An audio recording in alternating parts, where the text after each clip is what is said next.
सह्याद्रीच्या कुशीत वसलेल्या राधानगरी वन्यजीव अभयारण्यातून निसर्गप्रेमींसाठी आनंदाची बातमी समोर आली आहे। जगातील सर्वात लहान हरणांपैकी एक असलेल्या भारतीय उंदीर हरिण अर्थात पिसोरीचं दर्शन झालंय।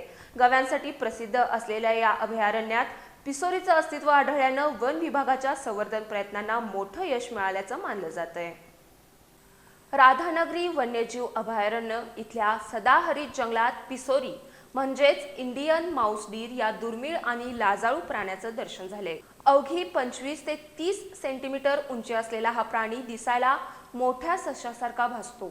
इतर हरणांप्रमाणे शिंगे नसून नरांना स्वरक्षणासाठी बाहेर आलेले 2 लहान सुळे असतात, हे त्यांचं वैशिष्ट्य। पाठीवरील पांढऱ्या ठिपक्यांच्या रेषांमुळे तो वाळलेल्या पालापाचोळ्यात सहज मिसळून जातो आणि हिंस्र प्राण्यांपासून बचाव करतो। हा प्राणी प्रामुख्याने निशाचर असून रात्री अन्नाच्या शोधात बाहेर पडतोय। पडलेली फळे, कंदमुळं आणि पानं हे त्याचं मुख्य खाद्य। विशेष म्हणजे पिसोरीच्या पचन संस्थेत इतर हरणांप्रमाणे 4 ऐवजी 3 कप्पे असतात, जे त्याचं वेगळेपण अधोरेखित करतात।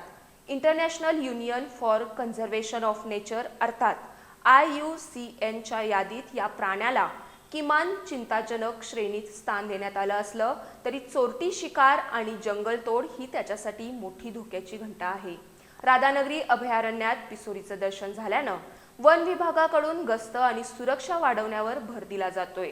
सह्याद्रीच्या या समृद्ध जैवविविधतेचं जतन करणं ही काळाची गरज असल्याचं पर्यावरण प्रेमींचं मत आहे। निसर्गाच्या कुशीत दडलेला हा लहानगा चमत्कार पाहून निसर्गप्रेमींमध्ये उत्साहाचं वातावरण आहे।